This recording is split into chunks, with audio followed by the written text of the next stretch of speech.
थी तुम? हम तुम्हें कब से ढूंढ रहे हैं। कहाँ लुप्त हो गई थी?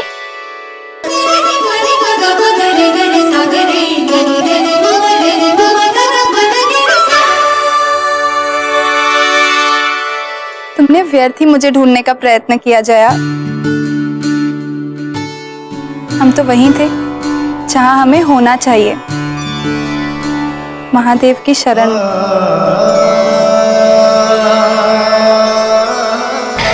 हाँ हाँ, भूल गई थी मैं कि जब से तुम्हें इस संसार का बोध हुआ है तब से तुमने महादेव को ही तो अपना पति माना है।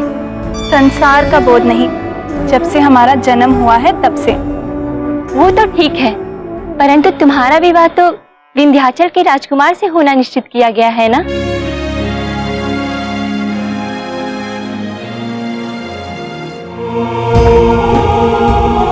पार्वती का जन्म हुआ है तो केवल महादेव की पत्नी बनने के लिए।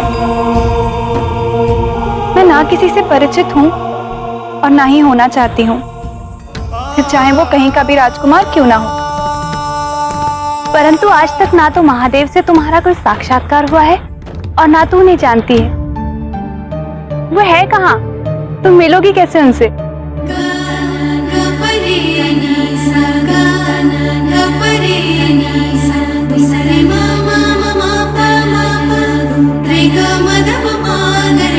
मैंने तो केवल महादेव से ही प्रेम किया है और उन्हीं की पत्नी बनूंगी।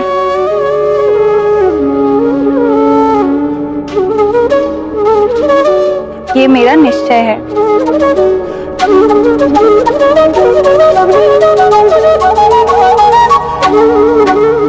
और यदि वो ना आए मेरे पास,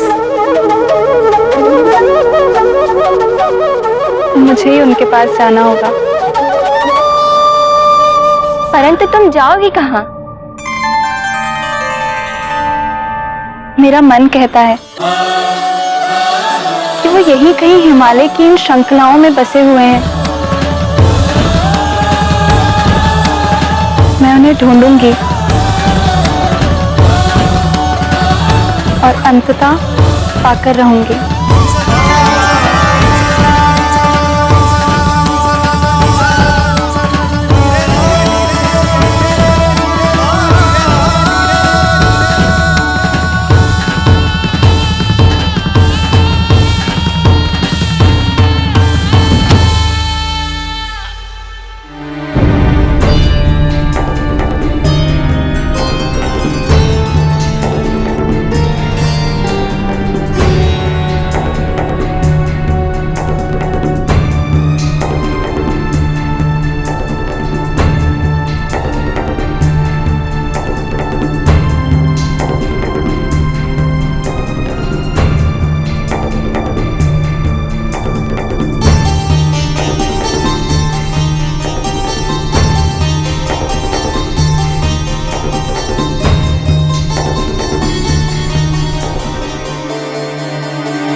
अब और ढूंढना व्यर्थ है।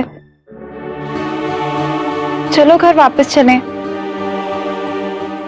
माँ और पिताजी हमारी प्रतीक्षा कर रहे होंगे।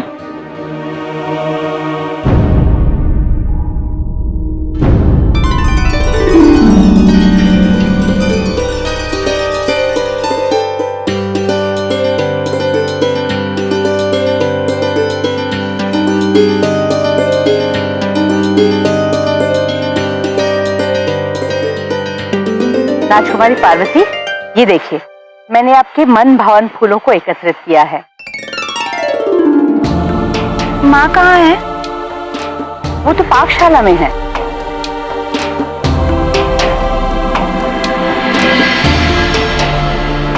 मैं राजकुमारी पार्वती का स्वभाव समझती हूँ। अधरों पे मुस्कान तो धर लेती हैं, किंतु भूल जाती हैं कि उनके नेत्रों से उनकी मनोदशा स्पष्ट हो रही है। आज अवश्य किसी बात ने व्यथित किया है उनको।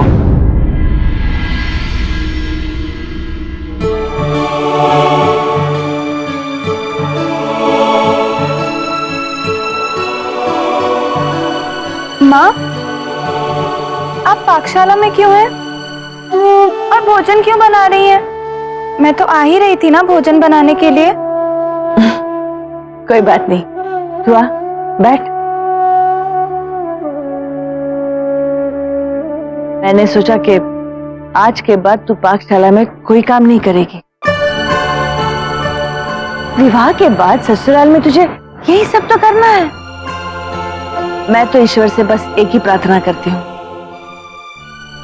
कि मुझे ऐसा जमाता मिले जो मेरी पुत्री को अपनी पलकों पर बिठा के रखे। वो तुझे इतना प्रेम करे कि तुझे कभी अपनी माता पिता की याद भी ना आए।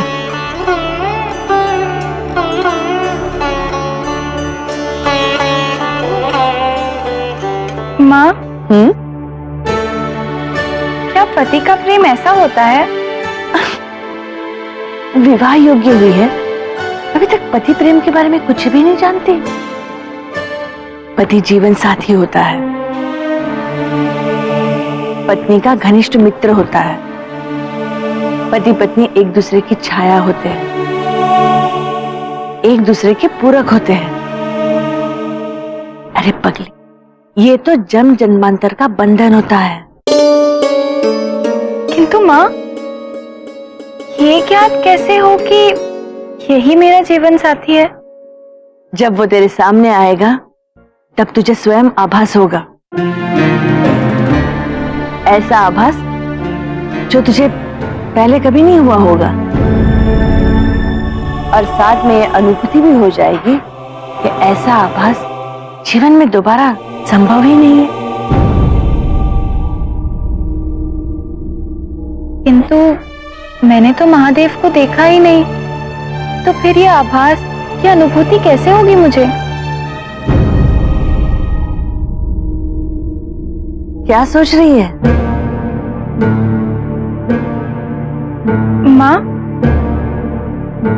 क्या कभी जीवन में ऐसा होता है कि हम जिसकी कल्पना करें हमें वही मिल जाए?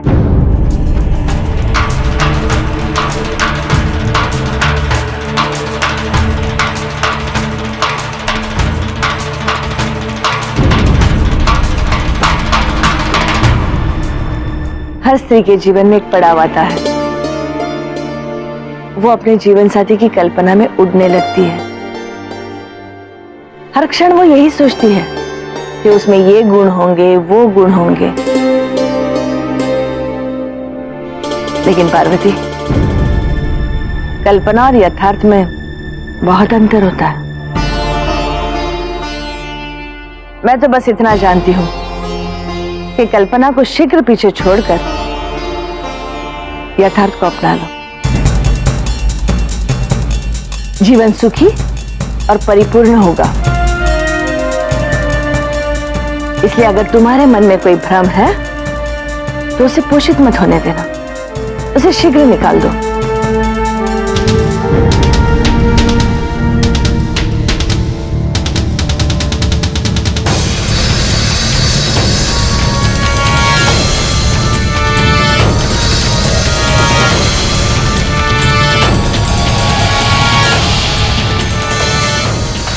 महाराज, आज एक गंभीर समस्या इस राज दरबार में आई है जिसे नगरवासी तो संभाल नहीं पाए। इसलिए महाराज, आपकी शरण में इन्हें आना पड़ा। महाराज, यह समस्या प्रेम, विश्वास और समर्पण से संबंधित है।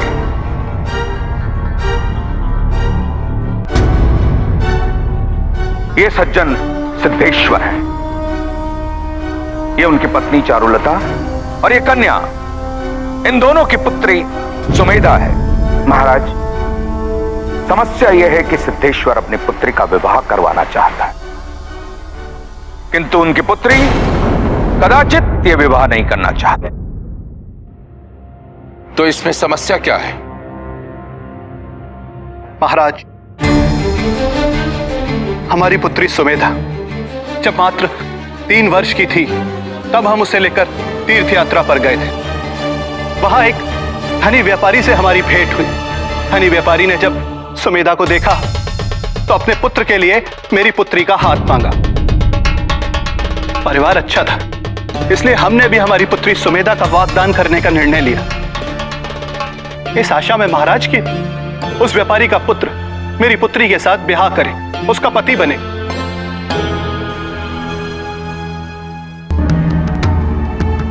ये बनेंगे आपके पति। इनसे होगा आपका विवाह। तभी से महाराज मेरी पुत्री ने उस व्यापारी के पुत्र को अपना पति स्वीकार कर लिया। गुरुमा, ये महादेव है, ये संसार के पालन करता, इन्हीं से होगा मेरा विवाह। सुमेधा उससे आज तक नहीं मिली महाराज, किंतु ना जाने क्यों उसी के विचारों में मग्न रहती है। हमने और हमारे परिवार ने उसके परिवार को ढूंढने के भरसक प्रयत्न किए महाराज, लेकिन सभी असफल हुए और ये उसी की कल्पना किए बैठी, ये आस लगाए कि एक दिन वो अवश्य वापस आएगा और इससे विवाह करेगा। महाराज आप ही बताएं महाराज कि हम करें तो क्या करें। कन्या, मैंने तुम्हारे पिता की व्यथा सुनी। क्या इस संदर्भ में तुम्हें कुछ कहना है?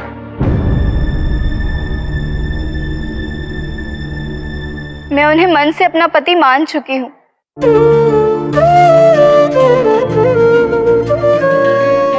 और अपना पूरा जीवन उन्हें समर्पित कर चुकी हूँ।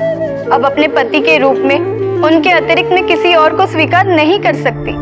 किंतु कन्या, जिस व्यक्ति को तुमने देखा नहीं और जिसके बारे में तुम कुछ जानती नहीं, जिसके गुण अवगुण से स्वयं अनभिज्ञ हो, उस व्यक्ति को तुम अपना पति कैसे मान सकती हो? उसका अस्तित्व मात्र तुम्हारी कल्पना से हुआ है। किंतु उनकी प्रतीक्षा में, उनके प्रेम में हमने जो जीवन व्यतीत किया है वो कल्पना नहीं, वो एक एक क्षण हमारे जीवन का सत्य है। क्या हमारी व्यथा का कोई अर्थ, कोई मूल्य नहीं? उनका अस्तित्व भले हमारी कल्पना से हो, किंतु हमारा अस्तित्व उनकी प्रतीक्षा से है, जो उनके मिलन से पूर्ण होगा। कि आने की आशा त्यागना जीवन त्यागने समान है। अपना जीवन एक ऐसी निरर्थक आस पे व्यतीत करना ईश्वर द्वारा दिए हुए बहुमूल्य जीवन का अपमान करना है, और ये उचित भी नहीं।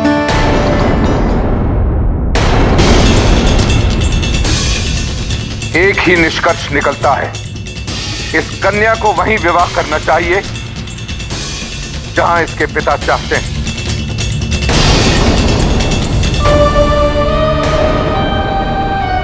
इसके लिए उचित वर ढूंढिए। यही पर्वत नरेश हिमावन का न्याय। महाराज हिमावन की जय, महाराज हिमावन की जय, महाराज हिमावन की जय, महाराज हिमावन की जय। पिताजी, आपने कन्या के माता पिता के साथ तो न्याय कर दिया, किंतु क्या वो न्याय सुमेधा के साथ अन्याय नहीं है? कैसे पार्वती? सुमेधा मन से किसी को अपना पति मानती है, तो अपनी इच्छा के विरुद्ध किसी और से विवाह कैसे करेगी? मन को समझाना पड़ता है पार्वती, और उसके लिए यदा कदा मन को कटु सत्य से नियंत्रित करना अनिवार्य हो जाता है। सुमेधा के लिए वर्तमान में यह कष्ट अवश्य होगा, किंतु यही कष्ट उसके भविष्य में उसके सुख का कारण बन जाएगा।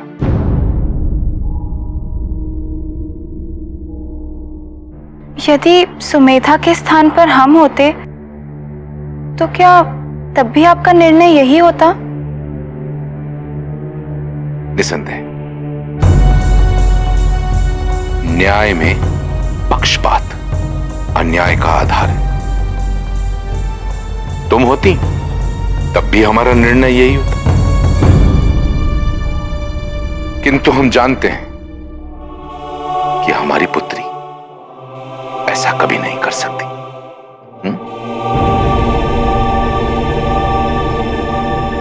पार्वती,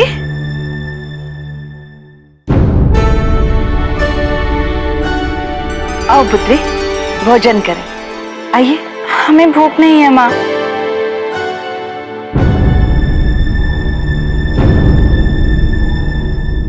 प्रभु, क्या माता पार्वती के धैर्य को हम इस प्रकार खंडित होते देखते रहेंगे? पार्वती के मन में महादेव के लिए जो प्रेम है उसे कोई नहीं मिटा सकता, स्वयं देवी पार्वती भी नहीं। हाँ, ये प्रतीक्षा कठिन अवश्य है, किंतु यहां प्रतीक्षा अनिवार्य है। इस मिलन के पूर्व जितनी प्रतीक्षा होगी उतना ही ये मिलन फिर होगा। ये प्रेम केवल प्रेम मात्र नहीं, एक तपस्या है, और इस तपस्या के पश्चात पार्वती को महादेव प्राप्त होंगे। जिस प्रेम से संसार पुनर्जीवित होने जा रहा है, उस प्रेम का अंत कैसे हो सकता है? आवश्यकता है तो केवल देवी पार्वती के धैर्य की और उन्हें प्रोत्साहन देने की।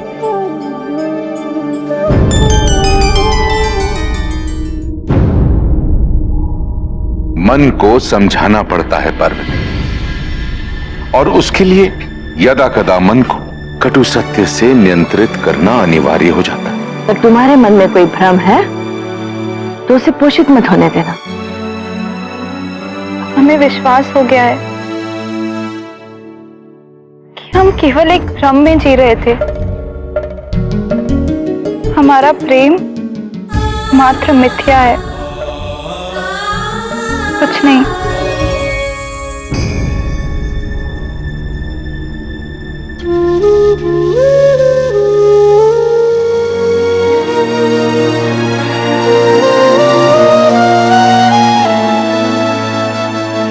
पार्वती, हमें एक नई गुफा का पता चला है पार्वती। वहां बहुत से तपस्वी वर्षों से तपस्या कर रहे हैं। क्या पता तुम्हारे महादेव भी वहीं हो? चलो हमारे साथ।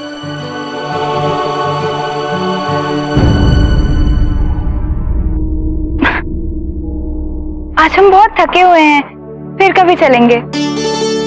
चलो ना पार्वती, हमने इतना परिश्रम करके उस गुफा का पता लगाया है, ये सोचकर कि तुम्हें प्रसन्नता होगी, और तुम हो कि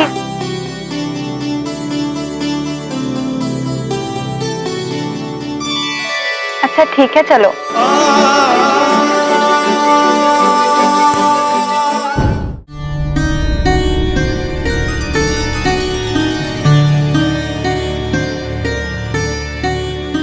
तुम दोनों ने तो कहा था कि इस गुफा में बहुत सारे साधु तपस्या कर रहे होंगे,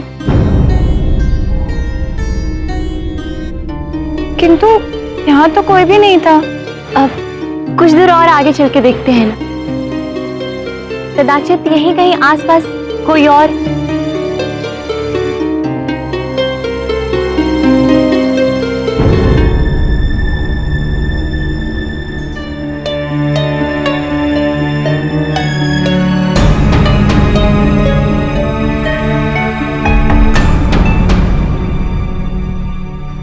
आंखड़ियां झाई पड़ी पंथ निहार निहार, जी बढ़िया छाला पड़ा राम पुकार पुकार, राम पुकार पुकार, राम पुकार पुकार, राम पुकार पुकार। प्रणाम ऋषिवर।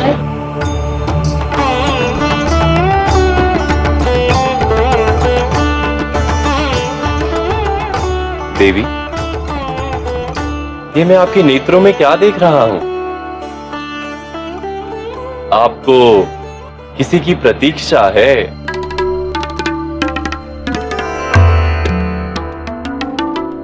नहीं ऋषिवर, मुझे किसी की प्रतीक्षा नहीं है। ये सत्य नहीं है। हाँ, आप स्वीकारना नहीं चाहती तो वो अलग बात है। हम ऋषियों की दिव्य दृष्टि किसी के भी मन में उठ रही तरंगों को पढ़ने में सक्षम होती है। हाँ, आप निराश अवश्य हैं, क्योंकि आप जिन्हें ढूंढ रही हैं वो आपको मिल नहीं रहे। किंतु देवी, ये भी तो हो सकता है कि आप जिन्हें ढूंढ रही हैं वो भी संसार में केवल आप ही को ढूंढ रहा है। विलंब है तो केवल आप दोनों के मिलन का, और ये अवश्य होगा, होना ही है।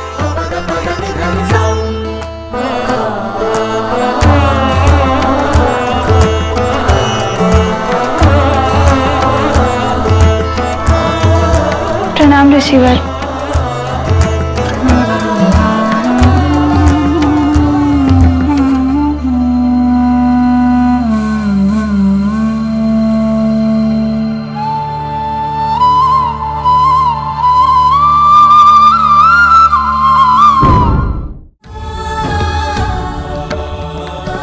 देवी,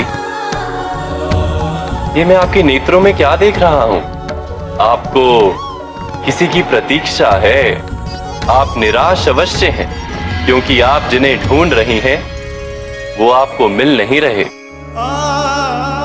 किंतु देवी, ये भी तो हो सकता है कि आप जिन्हें ढूंढ रही हैं वो भी संसार में केवल आप ही को ढूंढ रहा है। विलंब है तो केवल आप दोनों के मिलन का।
महारानी, क्या बात है?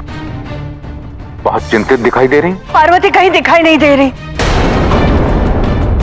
हमने सारे भवन में उसे ढूंढा पर वो कहीं नहीं है महाराज। हमें भय है कहीं वो किसी संकट में तो। महारानी, आपको चिंता करने की आवश्यकता नहीं है। राजकुमारी पार्वती को कुछ नहीं हो सकता,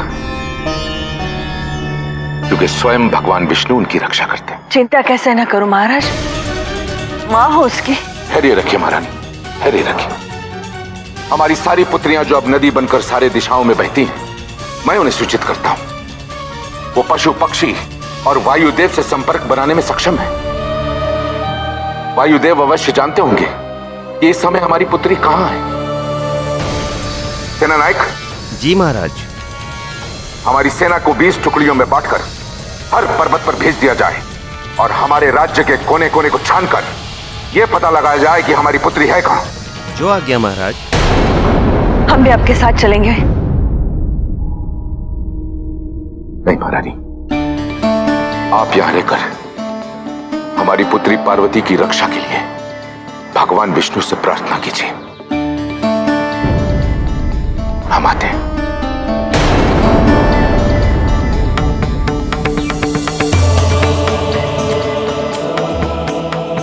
हे नारायण, हमने अपनी सारी पुत्रियां नदी के रूप में इस संसार के हित हेतु सृष्टि को समर्पित कर दिया।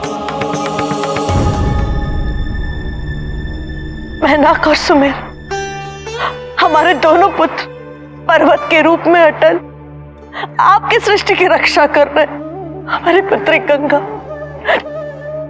ब्रह्मदेव के आग्रह पर देवताओं के कल्याण के लिए स्वर्ग में वास कर रही। अब हमारी मात्र एक ही पुत्री बची है, उसकी रक्षा कीजिए, रक्षा कीजिए। रानी माँ, आप चिंतित ना होए, पार्वती को कोई हानि नहीं पहुंचाएगा। उसने सदा सबका हित ही सोचा है। ना तो उसका कोई निजी शत्रु है और ना हमारे राज्य का। तुम नहीं जानती, बचपन से उस पर ये संकट मंडरा रहा है।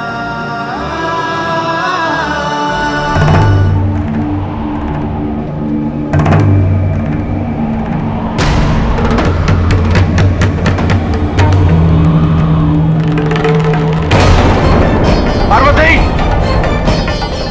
पार्वती, पार्वती, पार्वती, पार्वती, पार्वती, पार्वती, पार्वती। प्रणाम पर्वत नरेश हिमवन, हम मारुत हैं। आइए, हम आपको आपकी पुत्री तक ले जाएंगे। बहती पवन की दिशा का अनुसरण कीजिए। पार्वती, पार्वती, पार्वती, पार्वती, पार्वती, पार्वती, आंखें खोलो पार्वती। देखो, मैं तुम्हारा पिता तुम्हें लेने आया हूं। अब चिंता की कोई बात नहीं, तुम्हें कोई क्षति नहीं पहुंचा पाएगा। पार्वती, पार्वती, क्या हुआ है बेटी तुम्हें? हाँ, अवश्य तुम्हारा अपहरण किया गया है। एक बार उसका नाम बता दो पुत्री, मैं उसे ढूंढकर तुम्हारी इच्छा अनुसार उसे दंड दूंगा। तुम मेरे प्रश्नों का उत्तर क्यों नहीं दे रही हो? तुम अपने माता पिता को यूं छोड़कर नहीं जा सकते। आंखें खोलो पार्वती, आंखें खोलो। तुम जीवित हो?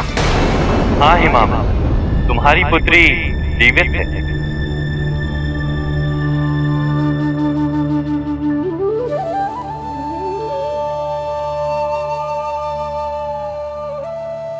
हिमावन,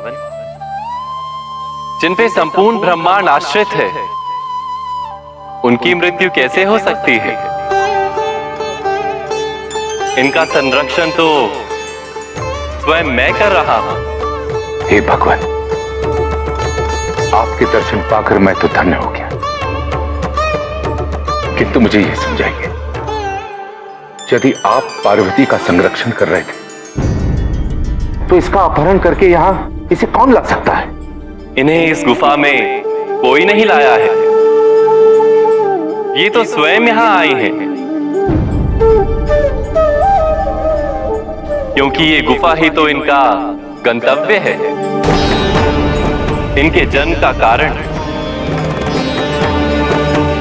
समस्त देवी देवता इसी पावन घड़ी की प्रतीक्षा कर रहे थे। यदि संभव होता तो मैं स्वयं इन्हें इस गुफा तक ले आता, किंतु इनका इस गुफा तक स्वयं आना अनिवार्य था। क्यों प्रभु? इस गुफा का क्या महत्व है? जिनमें समस्त ब्रह्मांड वास करता है, जिनसे सब जन्मा है और अंत में जिनमें सब समा जाएगा, वही इस गुफा में वास करते हैं। उन्होंने तुम्हारे राज्य में शरण लेकर तुम पर बहुत बड़ी कृपा की है। पुण्य भूमि बन गया है तुम्हारा राज्य।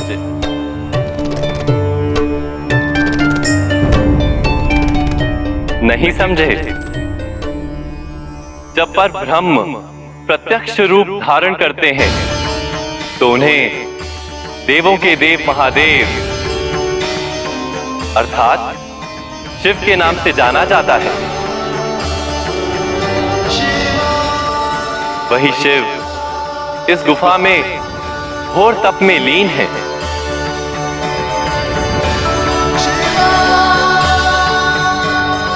और तुम्हारी पुत्री देवी पार्वती कोई और नहीं, स्वयं आदि शक्ति है, जिनका जन्म शिव से पुनः मिलन हेतु हुआ है।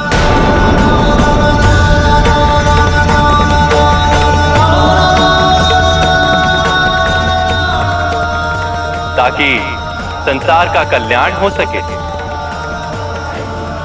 इसीलिए तो महादेव को ढूंढते ढूंढते देवी पार्वती यहां तक पहुंच गई हैं। हिमावत, देवी पार्वती के मार्ग से हर बाधा दूर कर महादेव तक उन्हें पहुंचाने में तुम्हें हर सहायता करनी होगी। केवल देवी पार्वती ही महादेव को उनके एकांतवास से बाहर निकाल त्रिमूर्ति की पुनः स्थापना कर सकती हैं। क्योंकि जब तक ऐसा नहीं होगा, संसार में अधर्म प्रबल रहेगा। क्षमा चाहता हूं, मैं तो विंध्या के राजा से पार्वती के विवाह का वचन वर्षों पहले दे चुका हूं। ऐसे में मैं पार्वती का विवाह एक ऐसे वैरागी के साथ कैसे करा सकता हूं जो एक शमशान में रहता,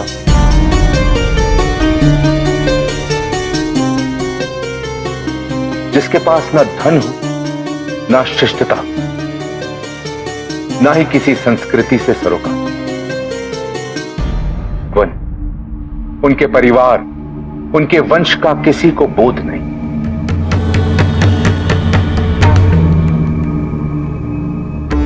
महादेव को इनमें से किसी की भी आवश्यकता होने का प्रश्न ही कहां उठता है हिमनरेश। महादेव तो स्वयं ज्ञान और धन के स्रोत हैं। तुम्हारी चेतना अभी इतनी जागृत, इतनी परिपक्व नहीं है कि तुम उनके रूप की महिमा समझ सको। प्रभु, मैंने सुना है महादेव की अर्धांगिनी देवी सती थी,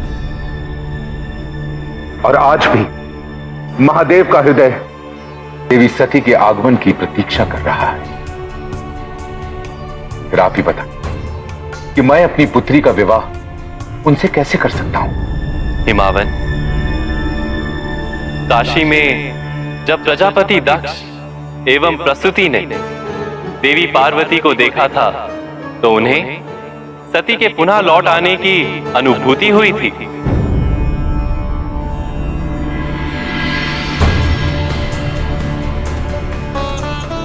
सती? भूल गए? क्योंकि सत्य तो यही है हिमावन। जिन आदिशक्ति ने इस जन्म में देवी पार्वती के रूप में जन्म लिया है, वही पिछले जन्म में सती के रूप में आई थी। हिमावन, तुम मेरे भक्त हो, इसलिए जैसा मैं कह रहा हूं वैसा करो। देवी पार्वती को अपने सत्य की अनुभूति होने दो और संसार के कल्याण हेतु उनके और शिव के मिलन में आने वाली हर बाधा को दूर करो।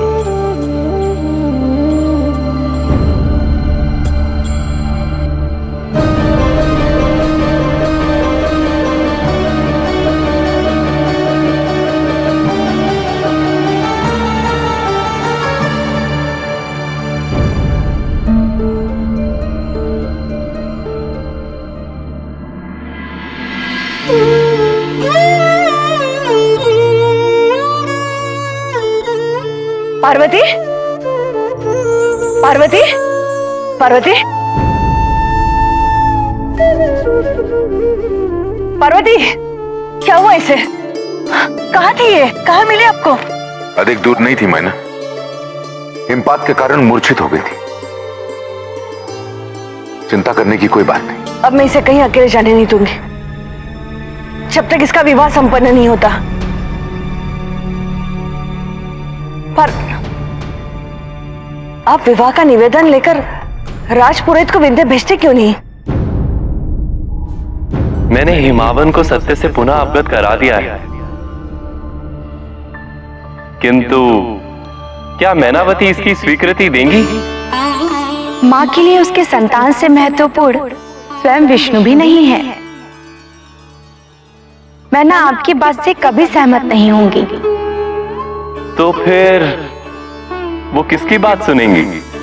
अब केवल देवी पार्वती ही उन्हें समझा सकती हैं। तो देवी, ये भी बता दीजिए, ये कैसे संभव होगा? पहले देवी पार्वती तो ये समझ ले कि उनके जीवन में क्या और क्यों हो रहा है। तो देवी, आपको क्या लगता है पार्वती को अभी इसका बोध नहीं है कि महादेव उनके पति हैं? आप तो स्वयं सर्वज्ञ ज्ञानी हैं, फिर मुझसे क्यों सुनना चाहते हैं? प्राण प्रिय, क्योंकि सत्य आपके स्वर में और भी सत्य प्रतीत होता है। जब तक पार्वती अबोध थी, उन्हें अपना और अपनी शक्तियों का कोई स्मरण नहीं था, किंतु अब यौवन अवस्था में प्रथम चरण रखने के पश्चात उन्हें यह आभास हो रहा है कि यदि उन्हें महादेव को पाना है तो उन्हें महादेव के योग्य बनना होगा, और इसकी अनुभूति उन्हें भयभीत कर सकती है, उन्हें महादेव से दूर कर सकती है। आपने बिल्कुल सही कहा देवी।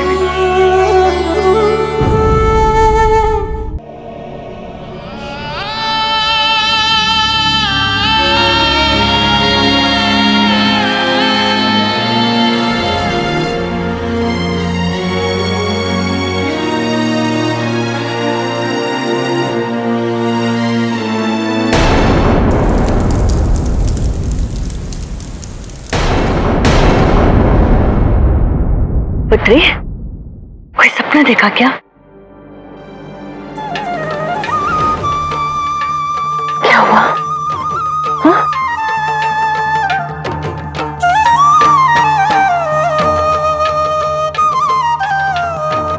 माँ, ये क्या हो रहा है हमारे साथ?